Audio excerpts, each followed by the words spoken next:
I've worked a lot of different jobs over the years: retail, food service, corporate offices. You spend enough time in any workplace and you start to notice things about your coworkers. Little habits, quirks, the way they take their coffee or organize their desk. Most of it is harmless, but sometimes you notice something else. Something that makes you realize you don't actually know the person you've been sitting next to for 8 hours a day. This is about one of those times. I was 24, working as a data entry clerk at an insurance company downtown. It was my first real office job after college, the kind with cubicles and fluorescent lights and a break room that always smelled like burnt popcorn. The pay was decent, the work was mind-numbing, and I figured I'd do it for a year or two while I looked for something better. My cubicle was in a cluster of 6, arranged in 2 rows of 3. To my left was Marcus, a guy in his 40s who collected vintage lunchboxes and talked about his cats constantly. To my right was Jennifer, mid-30s, always impeccably dressed, the kind of person who brought homemade salads in glass containers and ran marathons on weekends. Directly across from me was David. David had been with the company for 7 years. He was quiet, methodical, the type who arrived exactly at 8:30 every morning and left exactly at 5. He wore the same rotation of 5 button-down shirts, different colors but the same style, always tucked into khaki pants. His cubicle was obsessively organized, pens arranged by color, files stacked in perfect right angles, a single framed photo on his desk of what looked like a lake at sunset. No people in it, just water and trees and sky. For the first 3 months, I barely spoke to him beyond the occasional good morning or have a good weekend. He'd nod, sometimes smile slightly, and go back to his work. He never joined us for lunch, never attended the happy hours that Marcus organized every few weeks. He was just there, quiet and constant as the hum of the air conditioning. Then one Friday in November, I stayed late to finish a report that was due Monday. Most people had cleared out by 6, and by 7, the office was almost empty. Just me, the security guard downstairs, and the cleaning crew that came through around 8. I was deep into a spreadsheet when I heard it. Talking. Coming from David's cubicle. At first I thought he was on a phone call, but the more I listened, the more I realized he wasn't pausing for responses. He was just talking, steady and continuous, in a voice I'd never heard him use. Not his usual quiet monotone, but something animated, almost excited. I stood up and peered over the cubicle wall. David was sitting at his desk, facing his computer. But the screen was black, off. He was staring at the dark monitor and talking to it like he was having a conversation with someone on the other side. I couldn't make out most of what he was saying.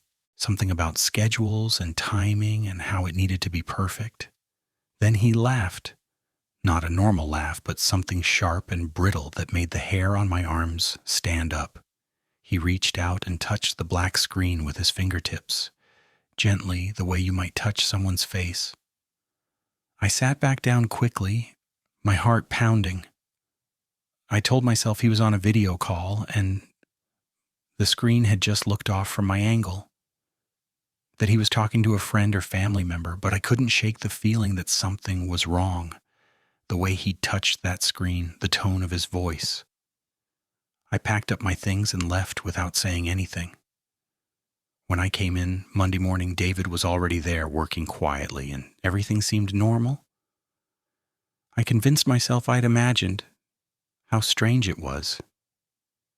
That I'd been tired and the empty office had made me paranoid. 2 weeks later, Jennifer didn't come to work. She always texted Marcus if she was going to be out sick, but that Monday there was nothing. Her desk stayed empty Tuesday and Wednesday. On Thursday, Marcus mentioned he'd tried calling her, and it went straight to voicemail. By Friday, our supervisor had filed a wellness check request with the police. They found her car in her apartment parking garage. Her purse was inside, her phone, her keys still in the ignition. But Jennifer was gone. No signs of struggle in her apartment.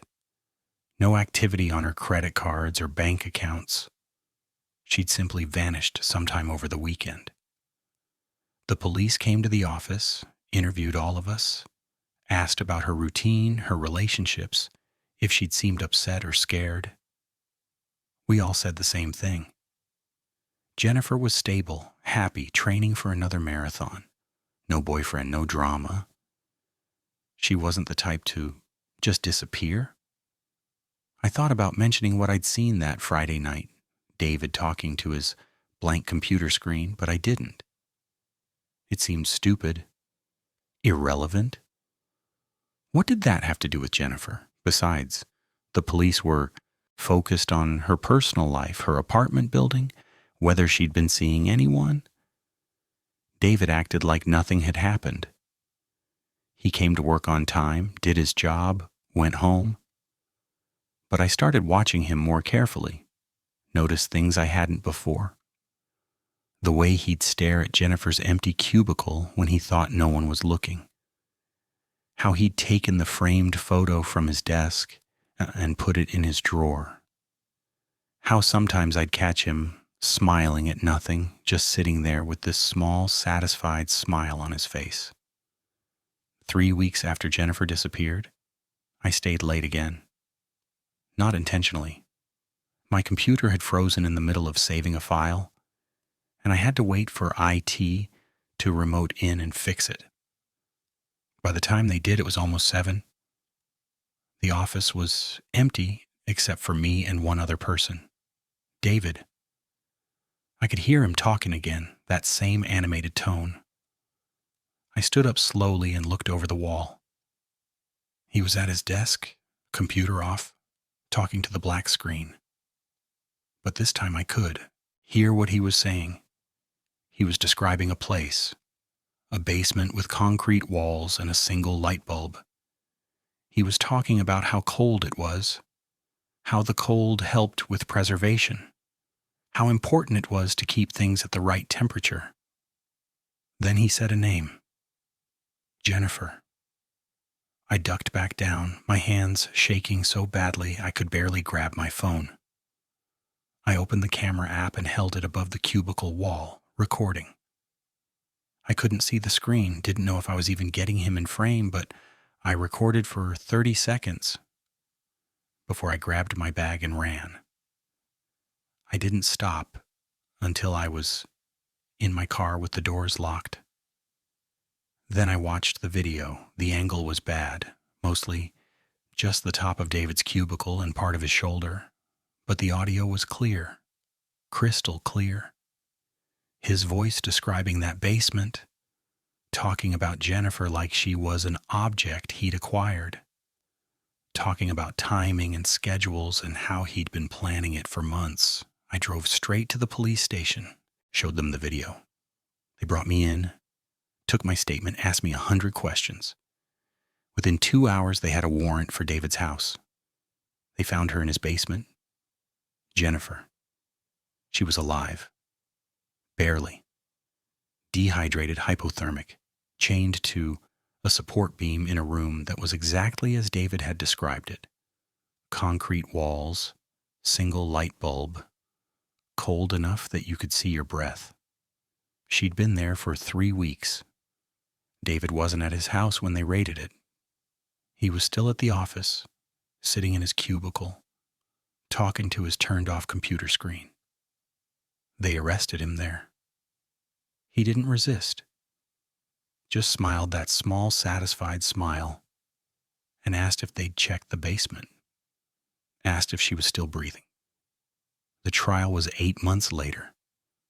I had to testify, I had to explain why I'd been recording him, what I'd heard. David's lawyer tried to argue that the recording was illegal, that I'd violated his privacy. The judge disagreed. The recording was the reason they'd found Jennifer in time. Another day and she would have died from dehydration. David got life without parole. At sentencing, he looked at me from across the courtroom. Not angry, not hateful. Just curious, like I was an interesting problem he hadn't solved yet. Then he smiled. The same smile I'd seen him give that black computer screen. Jennifer recovered physically, but she quit her job and moved out of state. Last I heard, she'd changed her name. I don't blame her. I quit too. Couldn't sit in that cubicle anymore, couldn't look at the space where David used to sit without feeling sick. But the thing that still keeps me up at night isn't what David did. It's what the police found in his house. In his bedroom closet, there was a laptop, and on that laptop were files, hundreds of them. Photos and videos taken with a hidden camera, photos of women from our office. Not just Jennifer, all of us. Taken over the course of 7 years, in the break room, at our desks, in the parking garage. And every single file had a date and a rating. A score out of 10. Jennifer had been a 9.5. I was an 8.3. The police said there were files for 47 different women who'd worked in that office over the years. David had been watching all of us, rating us, keeping detailed notes about our schedules and habits and routines. Jennifer was just the first one he'd acted on. I think about that sometimes.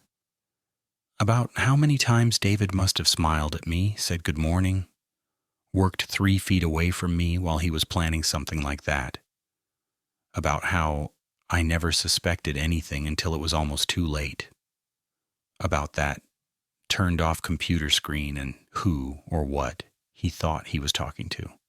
I work from home now, have for the past 4 years, and I keep tape over my laptop camera, always. And that was the worst experience I've had with a coworker, but it's not the only time I've felt that specific kind of dread, that realization that you don't know someone at all. My second story happened about 2 years after I left that insurance job. I was working at a tech startup downtown, one of those open office layouts with standing desks and a ping pong table and beer on tap in the break room. The company made project management software, and I was part of the customer support team. 8 of us in a cluster of desks, headsets on, answering tickets and dealing with angry clients all day. The team was young, mostly people in their 20s and early 30s. It felt like college in a lot of ways. People went out for drinks after work, played video games in the break room during lunch, dated each other and broke up and dated someone else. I liked it. It felt casual and friendly, not like the sterile corporate environment I'd left behind. My desk was next to a girl named Meredith. She'd been hired about a month before me, 26 years old, with bright red hair she wore in a long braid down her back. She was one of those people who's effortlessly social, always organizing group lunches, remembering everyone's birthday, the first person to welcome new hires. Everyone loved her. We became friends pretty quickly, started going to lunch together, texting outside of work, making plans on weekends. She was easy to talk to, funny, the kind of friend who made everything more fun just by being there. After about 6 months, I'd say she was one of my closest friends. Then she started dating Kyle. He worked in the engineering department 2 floors down, tall, good-looking in that tech guy way, friendly enough when you talked to him. They'd been flirting for weeks before they finally went out, and after their first date, Meredith was giddy, said he was perfect, that she'd never felt this way about anyone. I was happy for her. She deserved it. But about a month into their relationship, I started noticing changes.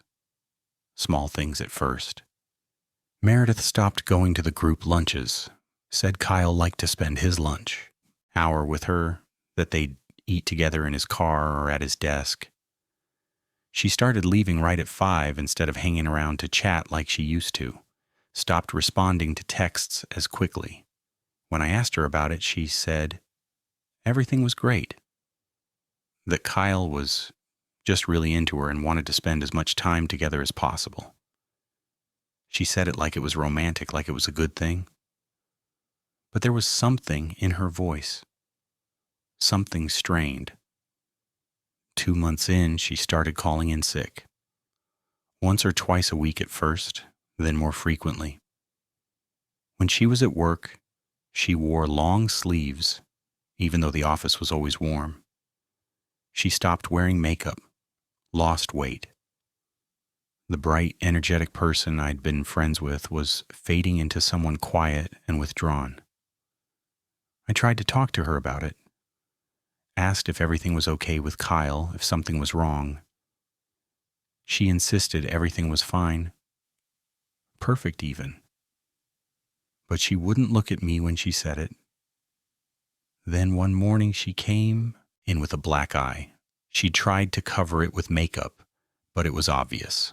When our supervisor asked her about it, she said she'd walked into a door, the oldest excuse in the book. Our supervisor looked like she wanted to say something, but Meredith just smiled and changed the subject. I pulled her aside during lunch, told her I was worried about her, asked her directly if Kyle was hurting her. She got angry, said I was being dramatic, that I was jealous she had a boyfriend and I didn't. Said things had been strained between us ever since she started dating him, that I couldn't be happy for her. None of that was true, but she believed it, or she'd been convinced to believe it. I backed off. Didn't want to push her away completely, but I kept watching. Kyle started showing up at the office more. He'd come up to our floor during lunch, stand by Meredith's desk while she ate, his hand on her shoulder the entire time. If any of the guys on our team tried to talk to her, Kyle would stare at them until they walked away. Meredith acted like this was normal, like it was sweet that he was so attentive. Then the texts started. I'd be sitting at my desk, and I'd hear Meredith's phone buzz.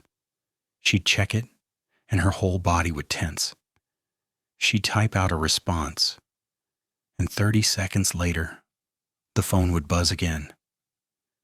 This would go on for 10, 15 minutes.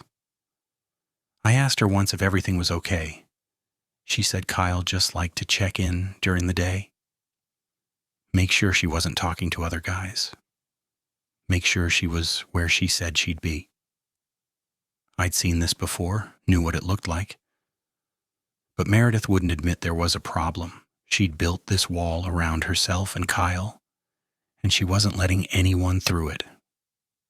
3 months into their relationship, Meredith asked for a week off. Said she and Kyle were going on a trip up to his family's cabin in the mountains. Cell service was spotty up there, so she might not respond to texts. She seemed excited about it, said it would be good for them to get away. The week came and went. Meredith didn't come back.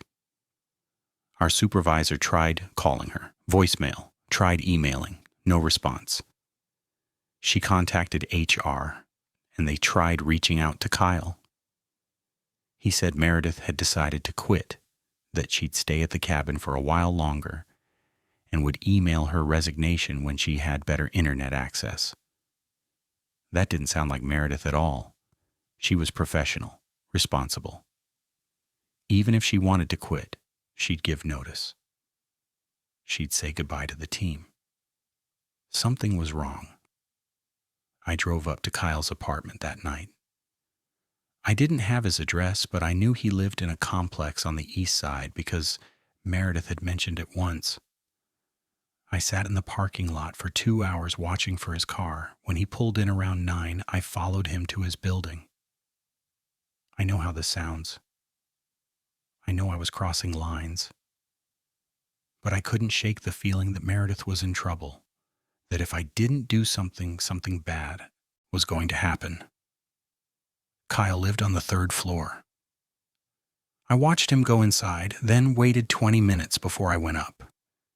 His apartment number was on the mailbox in the lobby, 3C. I stood outside his door, listening. I could hear voices inside. A man and a woman. The woman sounded upset. I knocked. The voices stopped. Footsteps approached the door, and it opened just enough for Kyle to look through the gap. Chain lock still on. I asked if Meredith was there, told him I was worried about her, that she hadn't been answering her phone. He said she was fine, that she was sleeping, that I should go home. I asked to see her. He said no. Started to close the door. I put my foot in the gap before he could. Told him I wasn't leaving until I talked to her. He stared at me for a long moment, then he smiled. Not friendly, something cold and calculating. He said if I didn't leave immediately, he'd call the police and report me for harassment. Said he had cameras in the hallway that showed me following him, knocking on his door uninvited. Said he'd make sure I lost my job. I should have called the police right then, should have told them about the bruises, the isolation, the way Meredith had changed. But I didn't. I left. Convinced myself I was overreacting. That Meredith was an adult who could make her own choices. That if she really needed help, she'd ask for it. 2 days later, Kyle came to the office.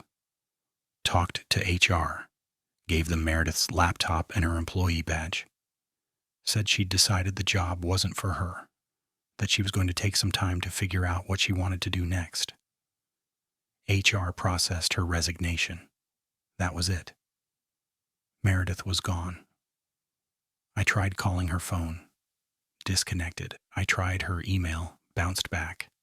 I reached out to her roommate, a girl named Ashley I'd met once at a party. She said Meredith had moved out 3 weeks earlier, took all her stuff and said she was moving in with her boyfriend. Didn't leave a forwarding address. I went back to Kyle's apartment, knocked on the door. No answer. The next day I went back again. The apartment manager told me Kyle had moved out, paid the lease break fee and left. Didn't say where he was going. I filed a missing persons report.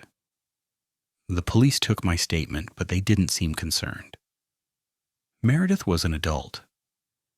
She quit her job voluntarily. Her roommate confirmed she'd moved out of her own free will. There was no evidence of foul play. They said they'd make a note of it, but unless something changed, there wasn't much they could do. That was 3 years ago. I still search for her sometimes. Social media, people find her websites, anything I can think of. Nothing. Meredith effectively disappeared. Her social media accounts went dark the day she left for that cabin trip. No activity, no posts, nothing. Kyle disappeared too. I tried looking him up, but the only information I could find was that he'd quit his job at our company 2 weeks after Meredith's resignation. No forwarding, address, no social media presence, nothing. Sometimes I think about that night at his apartment, the way he smiled at me through that door gap, the way he threatened me so casually, like he'd done it before, like he knew exactly how to handle someone asking questions. I think about Meredith's bruises and her long sleeves and the way she stopped being herself. I think about how no one did anything. How we all saw what was happening and convinced ourselves it wasn't our business. I don't know if she's alive. I hope she is. I hope she got away from him, changed her name, started over somewhere safe. But I don't think that's what happened. I think Kyle took her somewhere after that cabin trip. Somewhere isolated, somewhere no one would find her. And I think she's still there. I've changed jobs twice since then. Both times when I meet new coworkers, I watch them, look for the signs. The isolation, the control, the gradual disappearance of someone's personality. Because I learned that sometimes the most dangerous person in the office isn't the quiet loner in the corner. It's the charming guy who everyone thinks is great. The one who knows exactly how to make someone disappear without anyone noticing until it's too late. My last story is different. It didn't involve violence or disappearance, but it scared me just as much, maybe more, because it made me question reality itself. This happened 6 months ago. I was working as a project coordinator at a marketing agency. Medium-sized company, about 70 employees. The kind of place where everyone knows everyone. Open floor plan, glass-walled conference rooms, the works. My team had just hired someone new, a woman named Carol, early 50s, with gray haircut and a neat bob and glasses on a chain around her neck. She'd been brought in to handle some of our bigger accounts, clients who wanted someone with more experience. She seemed nice enough. Professional, efficient, always on time with her deliverables. Her desk was across from mine, about 10 feet away. I'd see her every day when I came in. We'd exchange pleasantries, talk about the weather or weekend plans. Normal coworker stuff. She mentioned she'd moved here from Vermont, had 2 grown kids, both living out of state. She liked hiking and birding and made her own jam. Completely ordinary. About 3 weeks after she started, something strange happened. I was in a meeting with our creative director when I mentioned we should run some ideas past Carol before presenting them to the client. The creative director looked at me, confused. Asked who Carol was. I laughed it off. Told him she was the new senior coordinator, been here almost a month. He shook his head. Said we hadn't hired anyone new in 6 months. I insisted I wasn't confused. Told him to come back to the office with me. I'd introduce them. When we got back, Carol's desk was empty. The creative director pointed at it and said, "Yeah, that desk has been empty since Tom quit." In March, I told him that was Carol's desk, that she sat there every day, that we'd talked that morning about a client presentation. He gave me this concerned look, asked if I was feeling okay, suggested I take the rest of the day off. I didn't take the day off. I went back to my desk and looked at the desk across from me. Carol's desk. It had her things on it. A framed photo of 2 young adults who must be her kids, a coffee mug with a bird on it, a small succulent plant in a ceramic pot. Her purse was hanging on the back of her chair. But when I asked the person sitting next to that desk, a guy named Ryan I'd worked with for 2 years, he said that desk was empty, had been for months. He was looking right at Carol's things and telling me there was nothing there. I started asking around. Quietly at first, then more frantically. Does anyone know Carol? The new senior coordinator.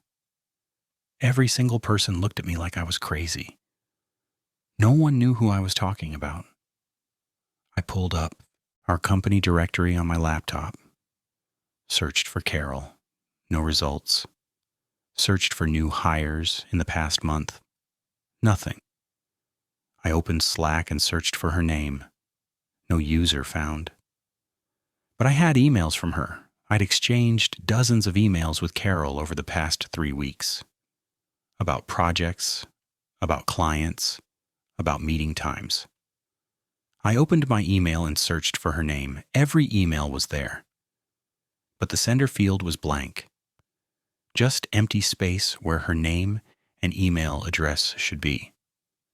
The email addresses she'd been sending from didn't exist. When I clicked on them, they went nowhere.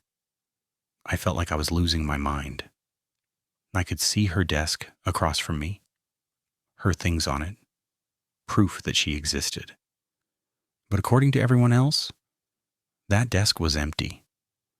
According to the computer systems, she didn't exist. I left work early, went home and tried to calm down. Told myself I was stressed, that I'd been working too hard. Maybe I'd imagined this person. Maybe Carol was some kind of stress-induced hallucination. But the next morning, she was there, sitting at her desk, typing on her laptop, drinking coffee from the bird mug. She looked up when I came in and smiled. Asked if I'd had a good evening. I walked right up to her desk, asked her point blank where she lived. She gave me an address on the north side. I asked for her phone number. She recited it without hesitation. I wrote both down on a Post-it note.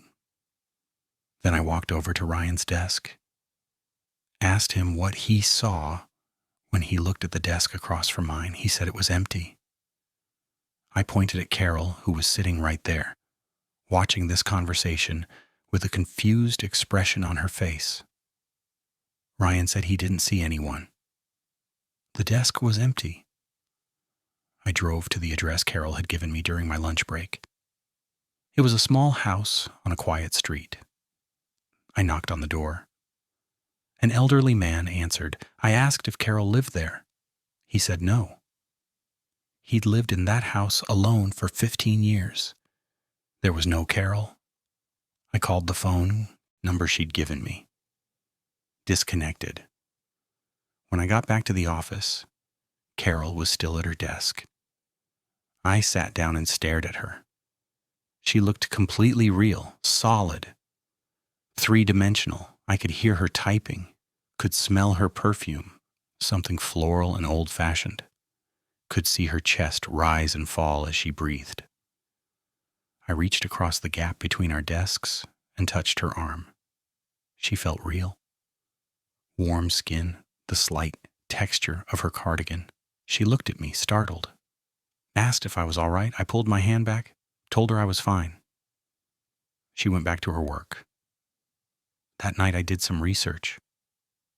Looked up folie à deux, shared psychotic disorder, mass hallucinations. But this wasn't that. I was the only one seeing her, and she wasn't just a visual hallucination. I touched her. She touched things. Her coffee mug moved when she picked it up. Her chair squeaked when she sat down.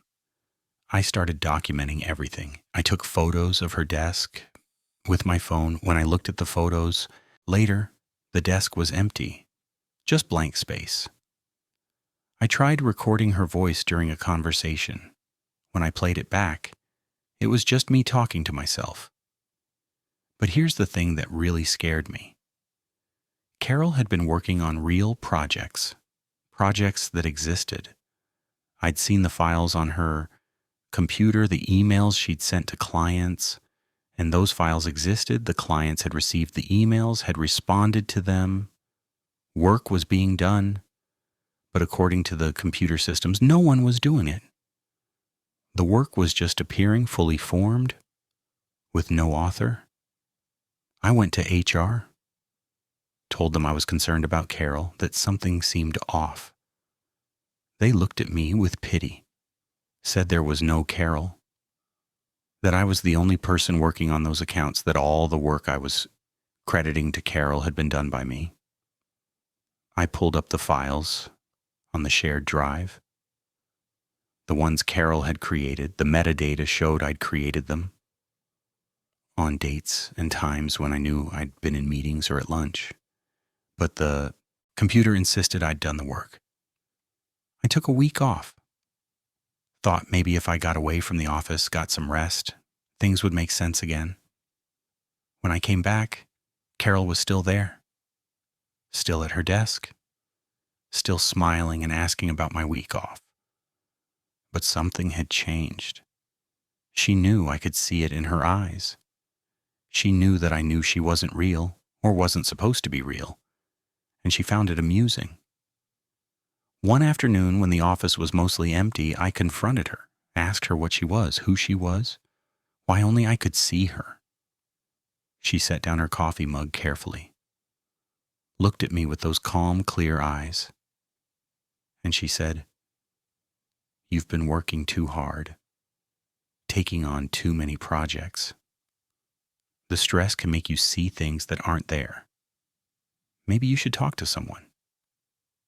It was my supervisor's voice, exact words, exact tone, something she'd said to me 2 weeks earlier when I'd asked about Carol. Then Carol smiled. "Or maybe I've always been here. Maybe you're the one who just appeared. Have you considered that?" I left work early again. This time I went straight to a doctor, got a full physical blood work, brain scan. Everything came back normal. The doctor suggested I see a psychiatrist, said stress-induced hallucinations were more common than people thought. I saw a psychiatrist, told her everything. She diagnosed me with psychosis brought on by work stress, prescribed medication, said I should take some extended time off. I took the medication for 3 days. Carol didn't go away. If anything, she became more solid, more present. She started finishing my sentences, started knowing things she shouldn't know, private things, things I'd never told anyone. I stopped taking the medication, went back to work, decided that if no one else could see her, if the computer said she didn't exist, then I'd just pretend she wasn't there. I'd do my work, keep my head down, ignore the woman sitting across from me. That worked for about a week. Then Carol started appearing in other places. I'd see her in the break room when I went to get coffee, in the elevator when I came back from lunch, standing in the parking garage next to my car when I left for the day. Always watching me, always smiling, that knowing smile. I quit last month. Gave my 2 weeks' notice. On my last day, I cleaned out my desk. Carol watched me the entire time. When I was done, I looked at her one final time, asked her if she was going to follow me to my next job. She just smiled, said, "See you Monday." I start a new job in 2 weeks. I've been dreading it.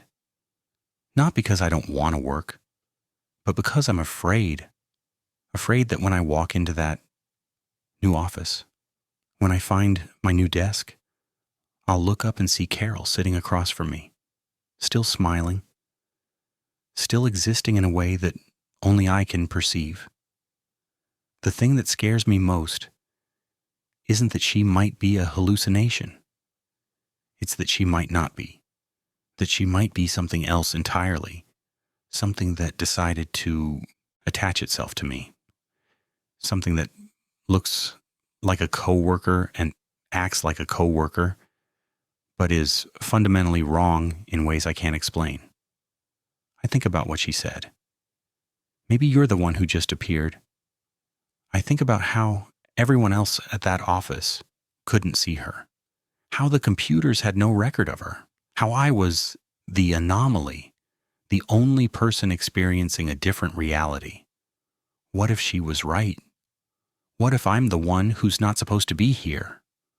What if I slipped somehow, fell into a version of the world where I don't quite fit, and Carol is the only one who can see it? I don't know. I don't have answers. All I know is that I've started seeing other people that no one else can see. A man on the bus, a woman in the grocery store, a child in the park, all of them watching me, all of them smiling. And I can't help but wonder if they've always been there.